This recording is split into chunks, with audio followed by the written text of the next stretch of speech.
Hello student, नमस्कार। I am CA Kunal Kataria, founder of के commerce academy Nashik. और आज 12th एचएससी बोर्ड वाले जो स्टूडेंट है, महाराष्ट्र स्टेट बोर्ड के स्टूडेंट, उनके लिए बोर्ड एग्जाम के लिए इंपॉर्टेंट टिप्स लेके आया हूँ। तो दोस्तों, अगर आप कॉमर्स स्ट्रीम से बिलोंग करते हो और आपकी बोर्ड एग्जाम है जिसमें इकोनॉमिक्स का एक इंपॉर्टेंट पेपर होता है 80 मार्क्स के लिए, राइट, तो उसके बारे में हम आज डिटेल में डिस्कशन करेंगे। तो आज के सेशन में हम कवर करेंगे यूनिट वाइज वेटेज, इसके साथ पेपर का पैटर्न और साथ में हमें कौन से मतलब कितने मार्क्स के लिए क्वेश्चन रहा तो कितने पॉइंट्स लिखने चाहिए, जो बहुत इंपॉर्टेंट चीज है। तो मोस्ट ऑफ द जगह पे आपको बताया ही नहीं जाता, राइट। आपको ये तो पता होता है कि टॉपिक का वेटेज कितना है, लेकिन अगर 4 मार्क्स के लिए क्वेश्चन है तो कितने पॉइंट्स हो, 8 मार्क्स के लिए क्वेश्चन है तो कितने पॉइंट्स लिखे, ये डिटेल में आज के एपिसोड में, आज के वीडियो में हम कवर करेंगे। ठीक है, सो दोस्तों, आज का वीडियो स्टार्ट करते हैं। Let's see. Yes, so to be start with the unit wise weightage, जो 12th में इकोनॉमिक्स का जो सिलेबस है उसके वेटेज अगर हम देखें तो चैप्टर नंबर 1 देखो, बेसिकली आपका पेपर 80 मार्क्स का रहेगा, लेकिन टोटल पेपर का कवरेज 116 मार्क्स का रहेगा। ठीक है, तो ऑप्शन के लिए क्वेश्चन दिए जाते हैं।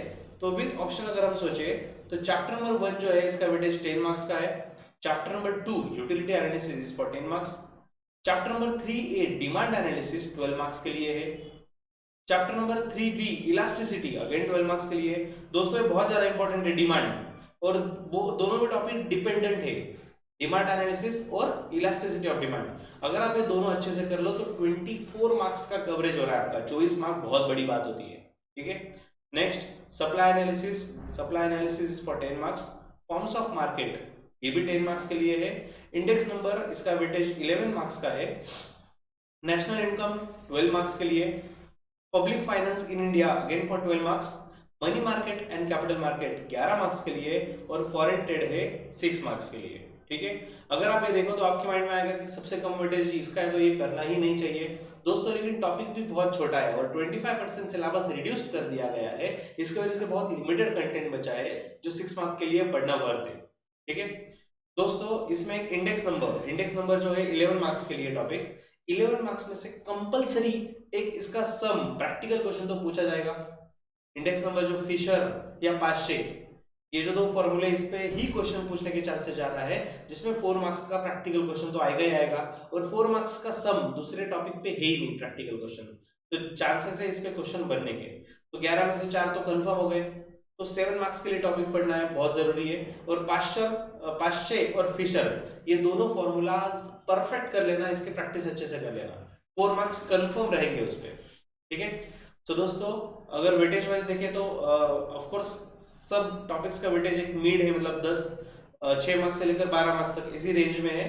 बट मोस्ट इंपॉर्टेंटली जो टॉपिक इजी है पढ़ने के लिए, याद रखने के लिए, तो आप इसमें डिमांड के जो टॉपिक्स है ये अच्छे से कर लेना।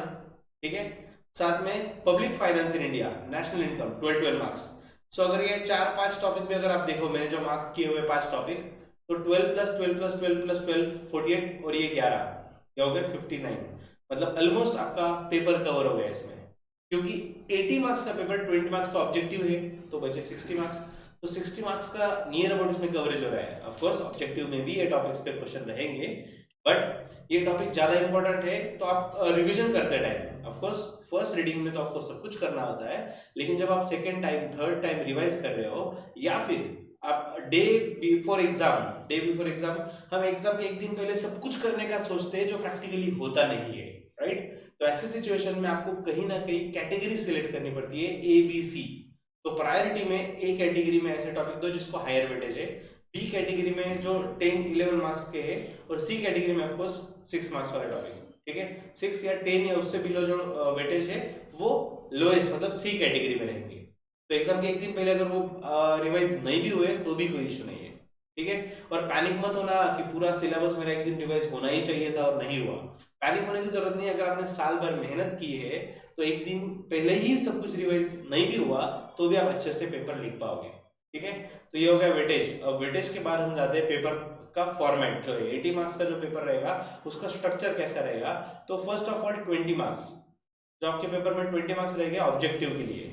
सो दोस्तों, आपको 4 सब क्वेश्चंस दिए जाएंगे। फॉर एग्जांपल ये भी हो सकता है चूज द करेक्ट ऑप्शन। तो इसमें अगर मतलब क्वेश्चन नंबर 1 में A B C D ऐसे 4 सब क्वेश्चन रहेंगे फॉर 5 मार्क्स ईच। तो 5 मार्क के लिए 5 प्लस 5 प्लस 5 प्लस 5 ऐसे हो गए 20 मार्क्स। तो 5 मार्क्स के लिए आपको ये बहुत इजी टॉपिक है, मतलब 20 मार्क्स जो टॉपिक इसका टाइम वेटेज है 20 मार्क्स ऑब्जेक्टिव्स के, जो आप 10 मिनट में कंप्लीट कर सकते हो। मार्क माय वर्ड्स, 10 मिनट्स में आप ये 20 मार्क कंफर्म कर सकते हो, क्योंकि इसमें ज्यादा लिखना नहीं है। Specific answer fill in the blank से तो एक वर्ड ही रहेगा, ट्रू और फॉल्स से तो सिर्फ उतना ही रहेगा, ठीक है। So you have to choose the correct option and normally try करिएगा करेक्ट ऑप्शन सिलेक्ट करने के साथ साथ रीराइट द सेंटेंस, पूरा सेंटेंस रीराइट करके करेक्ट ऑप्शन सिलेक्ट करिएगा, ठीक है, और उसको प्रॉपरली अंडरलाइन करिए। कंप्लीट द कोरिलेशन, ये क्वेश्चन बन सकता है। तो कोरिलेशन है give economic term, give economic term, term मतलब सिर्फ एक ही वर्ड का रहेगा ना टर्म, राइट। फॉर एग्जांपल उन्होंने दिया हुआ है want satisfying power of commodity, तो आंसर सिर्फ एक ही वर्ड का यूटिलिटी, तो वो एक वर्ड लिखने में टाइम बहुत कम लग रहा है, लेकिन एक मार्क आपका कंफर्म हो रहा है। तो ऐसे ये ऑब्जेक्टिव जो है इसका अच्छे से स्टडी करिए। आपके पास जो भी डिफरेंट डिफरेंट रेफरेंस बुक हो गए, आपने जिसमें से भी स्टडी किया हुआ है, लेकिन ये 20 में से 20 मार्क्स मिलने के लिए ट्राई करिए, वो भी 10 मिनट के अंदर, ओके। सो इसमें odd word, find odd word भी हो सकता है, या फिर complete the following statement, choose the wrong pair, okay, मतलब मल्टीपल पेयर से उसमें से रॉन्ग पेयर। कभी कभी हम क्वेश्चन ठीक से रीड ही नहीं करते, हमें आदत होती है चूज द पेयर, तो हमारे माइंड में क्या होता है करेक्ट पेयर चूज करना होगा, लेकिन वहां पे तो मल्टीपल दिखती है, उसमें से हम कोई ना कोई टिक करके आ जाते हैं। सो क्वेश्चन प्रॉपरली रीड करिए। Before attempting any question read the instruction very carefully. Properly read करने के बाद, अंडरस्टैंडिंग के बाद ही क्वेश्चन स्टार्ट सॉल्व करना स्टार्ट करिए, ठीक है। उसके बाद असर्शंस एंड रीजनिंग क्वेश्चंस भी है, एंड लास्ट में identifying the right group of pairs from the given option. तो राइट ग्रुप ऑफ पेयर्स, तो ये 8 है, इसमें से कोई भी 4 पूछे जाएंगे, तो चूज द करेक्ट ऑप्शन या गिव इकोनॉमिक वर्ड, इसके चांसेस, प्रोबेबिलिटी ज्यादा होती है पूछने के चांसेस, ठीक है। सो 5 4 20, ये 20 मार्क हो गया। तो 80 मार्क्स का पेपर है, जिसमें से 20 तो गए। अब 60 मार्क्स की बात करते हैं। तो क्वेश्चन नंबर 2 जो दिया है, identify and explain the concept. So आपको 5 क्वेश्चन पूछे जाएंगे, जिसमें से आपको एनी 3 सॉल्व करने हैं। सो दोस्तों, before starting question solving question paper, I will suggest you कि आप पूरा पेपर पहले गो थ्रू कर लीजिए एक बार। होता क्या है पता है, हम क्या करते हैं, 5 में से 4 लिख के आते हैं, भाई एक रॉन्ग हुआ तो भी कोई टेंशन नहीं है। So do remember, board exam के जो पेपर चेक होते हैं, तो फर्स्ट 3 आपने जो सॉल्व किए ना, वो 3 चेक होने वाले हैं। एनी 3 बोला है ना 5 में से, तो आप 5 में से 5 भी लिख के आए, तो वहां पे फर्स्ट 3 चेक हो गए, बाद में जो है वो चेक नहीं हो गए। सो आपको जो श्योरिटी है, जो आपको कंफर्म आंसर आ रहा है, वही टॉप में 3 लिखिएगा। अगर आपको उसमें भी डाउट लग रहा है, किसी में डाउटफुल है, तो 4th आप लिख के आ सकते हो। बट इसमें एक रिस्क होती है बच्चों, स्टार्टिंग में हम जो पेपर सॉल्व करना स्टार्ट करते हैं, हमें ऐसा लगता है कि 3 आवर्स बहुत बड़े हैं। आपको तो वैसे तो 3.5 आवर मिलने वाले हैं, बट 3 घंटे दिमाग में पकड़ के चलो, 3 घंटे बहुत बड़े हैं भाई, आराम से कर लेंगे, ऐसा सोच के हम ऑप्शन वाले भी क्वेश्चन सॉल्व करते रहते हैं, मतलब 5 में से 5 लिख के आएंगे, और बाद में ऐसा होता है जो कंपल्सरी क्वेश्चन है वो भी लिख नहीं पाते, मतलब 3 में से 2 बोला है, 2 के लिए भी टाइम नहीं बचता। तो ऐसा मत करिए, जितना पूछा है 5 में से एनी 3, तो 3 ही सॉल्व करिए। अब ये 6 मार्क्स के लिए, मतलब 2 मार्क्स ईच, 3 क्वेश्चन है, 2 मार्क के लिए एक क्वेश्चन है, identify and explain the concept. तो याद रखिएगा, इसमें से 2 मार्क्स का कैसे डिस्ट्रीब्यूशन है, 1 marks for identifying the concept, 1 mark आपको दिया गया है कंसेप्ट आइडेंटिफाई करने के लिए, और second marks is for explaining the concept. तो प्रॉपर आपको कंसेप्ट आइडेंटिफाई करना है, और उसके बाद एक लाइन में, सिंगल एक लाइन में एक्सप्लेनेशन दे दो, सफिशिएंट है। 1 मार्क के लिए आपको 4 लाइन लिखना ऑफ कोर्स एक्सपेक्टेड नहीं है। सो अगर आपको आ भी रहा है, सर मुझे आ रहा है तो मैं क्या करूं, ये भी लिख दूं वो भी लिख दूं, ऐसा मत करिए। Stick to the point, identify कर लिया, 1 लाइन या 2, मैक्सिमम 2 लाइंस में एक्सप्लेन कर दिया, खत्म, आगे बढ़ जाइए, ठीक है। ये हो गया क्वेश्चन 2A की बात। 2A identify and explain the concept. अब 2B जो है, डिस्टिंग्विश बिटवीन। तो आपको 5 क्वेश्चन, मतलब सब क्वेश्चन में 5 दिए जाएंगे, जिसमें से आपको 3 अटेम्प्ट करने हैं, 2 मार्क्स ईच। सो 3 into 2 मतलब 6 मार्क का एक क्वेश्चन बनता है, ठीक है। तो अब सवाल ये है, सर डिस्टिंग्विश में कितने पॉइंट लिखे। सो दोस्तों 1 marks for each point, so at least आपको 2 पॉइंट लिखने हैं, ठीक है। सो सर 1 पॉइंट मतलब, अरे दोनों, मतलब डिस्टिंग्विश के 2 साइड होते हैं ना, तो दोनों साइड में आप एक एक ये जो पॉइंट लिखोगे, तब वो 1 पॉइंट बनेगा। आप वो उसको 2 पॉइंट मत काउंट कर लेना कंपैरिजन में। सो 1 1 दोनों साइड में लिख दिया, ये 1 पॉइंट हुआ, वापस एक पॉइंट लिखा, ये 2 पॉइंट्स हुए, तो मिनिमम 2 पॉइंट लिखना है। और सेफर साइड में आपको यहाँ पे सजेस्ट करूंगा क्वेश्चन में 3 पॉइंट लिख के आओ, ठीक है। जहां पे मैंने बोल दिया लिमिटेड है तो वहां पे लिमिटेड रहो, सेफर साइड यहाँ पे 1 पॉइंट एक्स्ट्रा लिख के आओ, 3 पॉइंट लिख के आना डिस्टिंग्विश में। नेक्स्ट इज, ये क्वेश्चन 2 हो गया, 6 + 6 12 मार्क्स का। Next is question number 3, answer the following question, जिसमें आपको 5 सब क्वेश्चन दिए जाएंगे, उसमें से आपको एनी 3 अटेम्प्ट करने हैं, 3 आउट ऑफ 5, और 4 मार्क्स का एक क्वेश्चन है, 4 मार्क्स पर क्वेश्चन, सो 4 × 3 मतलब 12 मार्क्स के लिए क्वेश्चन नंबर 3 बन रहा है, ठीक है। सो इसमें भी दोस्तों 4 मार्क्स मतलब ऑफकोर्स अच्छा खासा वेटेज है, 4 मार्क्स का क्वेश्चन है, तो इसमें गलती से भी ऐसा मत करना कि 5 के 5 लिख के आ गए दोस्तों, टाइम इज लिमिटेड। और इवन तो आपका राइटिंग का स्पीड अच्छा भी हो ना, तो जो आंसर आप लिख रहे हो ना, जो 3, उसमें ज्यादा पोटेंशियल डालो। हम क्या करते हैं, छोटे छोटे 5 लिख के आए, तो छोटे छोटे 5 क्यों लिखे मेरे भाई, बड़े बड़े आंसर 3 लिखता तो चलता, समझ रहे हो आप। जो आपको मेन 3 आंसर लिखना है ना, उसकी साइज प्रॉपर लिखो। आप छोटे छोटे 5 लिख के आए, कोई मतलब नहीं, आपको पांचों को मिलकर थोड़ी मार्क्स दिए जाएंगे, सिर्फ टॉप 3 चेक किए जाएंगे, तो वो टॉप 3 परफेक्ट लिखो। और अगर आपको लग रहा है कि वो परफेक्ट नहीं है, किसी में आपको डाउट लग रहा है, तो 4th वाला या 5th वाले पे आप जा सकते हो। सो ऐसे 4 मार्क्स के लिए लिखना है आंसर द फॉलोइंग क्वेश्चन।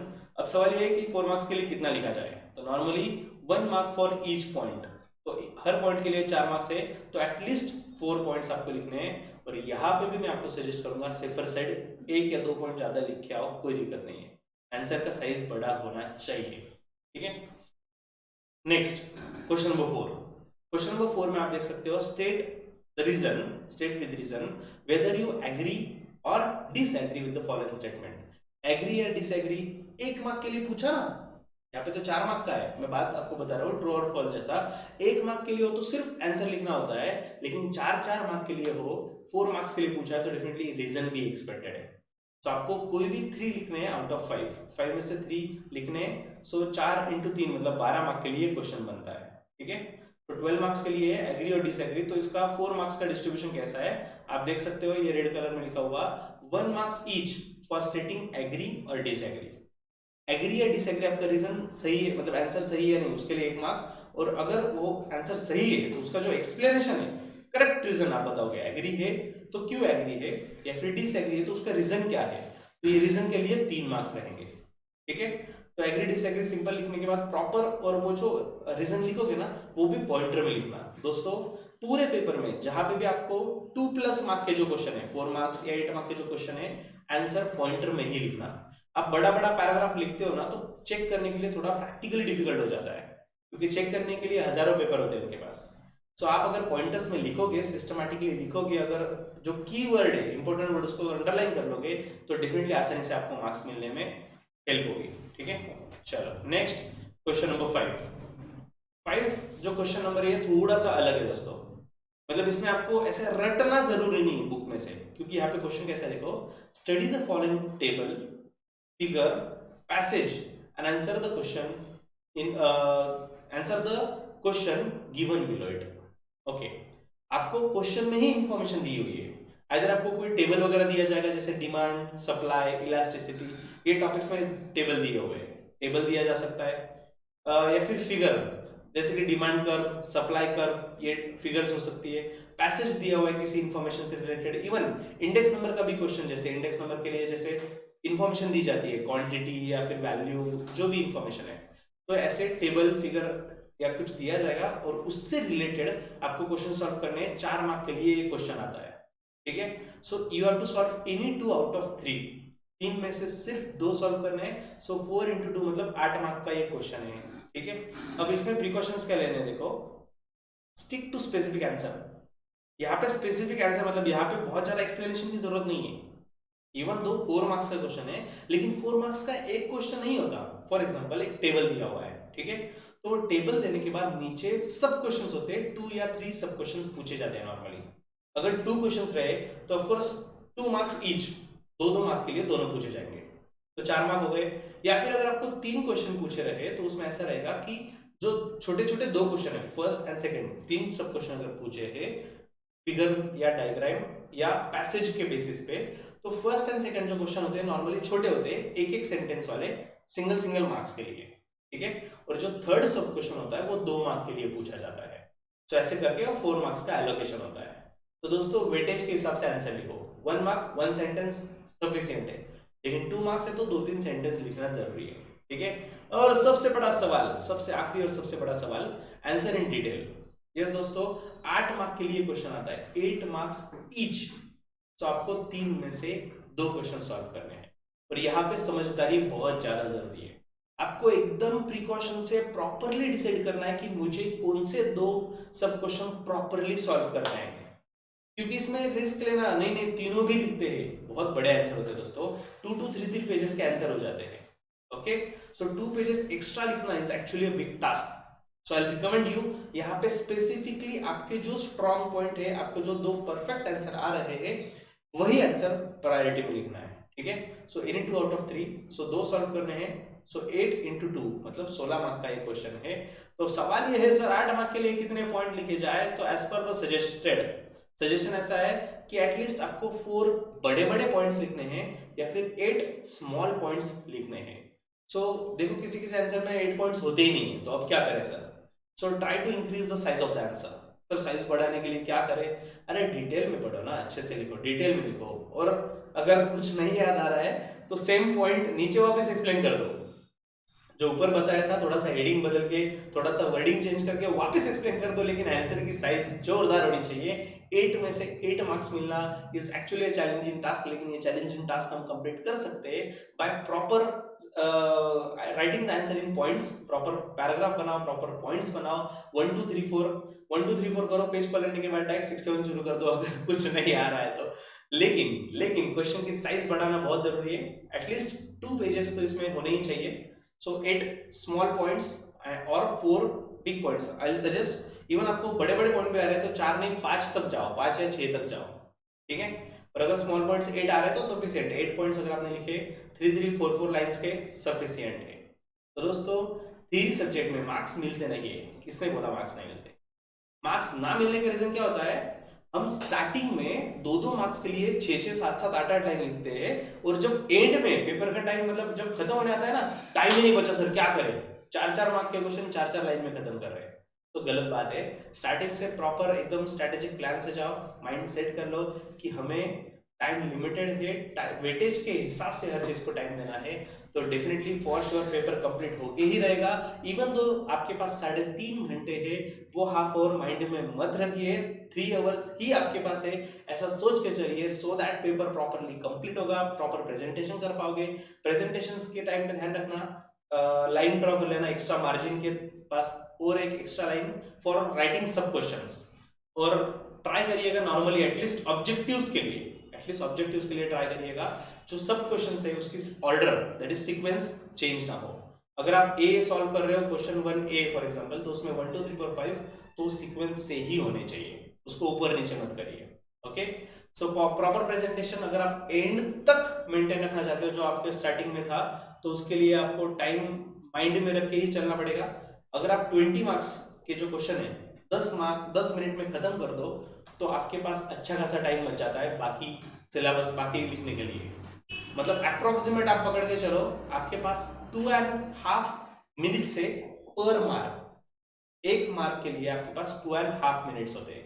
मतलब 8 मार्क का क्वेश्चन अगर है तो 8 into 2 मतलब 16, और प्लस वो 0.25 मतलब 4 मिनट, मतलब अप्रोक्सीमेट आप पकड़ के चलो 20 से 25 मिनट आप डेडिकेट कर सकते हो 8 मार्क्स के क्वेश्चन के लिए। लेकिन ये कब, अगर आपने स्टार्टिंग में जहां पे जरूरत नहीं है एक्स्ट्रा एक्सप्लेनेशन की, वो अगर प्रॉपरली आपने लिमिटेड आंसर रखा और आगे चलते चले जाओ, तो डेफिनेटली पेपर अच्छे से कंप्लीट होगा और आप 80 में से 80 भी स्कोर कर सकते हो। Okay, so student, wish you all the best for scoring as best as possible and for any guidance related to commerce. आपको कुछ भी हेल्प चाहिए तो डिस्क्रिप्शन बॉक्स में आप देख सकते हो, हमने लिंक प्रोवाइड की हुई है हमारे एप्लीकेशन की KKCA। तो KKCA आप डाउनलोड करिए। हमारे जो कोर्सेस है हमने 11th के लिए, 12th के लिए, ग्रेजुएशन के लिए, CA के लिए कोर्सेस प्रोवाइड किए हुए हैं। So you can buy the courses, you can go through even pre-recorded courses, साथ ही साथ आपको लाइव कोचिंग भी मिलेंगी, सब कुछ क्वालिटी एजुकेशन आपको मिल रहा है KK कॉमर्स अकेडमी में। और साथ में चैनल सब्सक्राइब करना मत भूलिए to get such updates. Take care, keep studying, bye bye.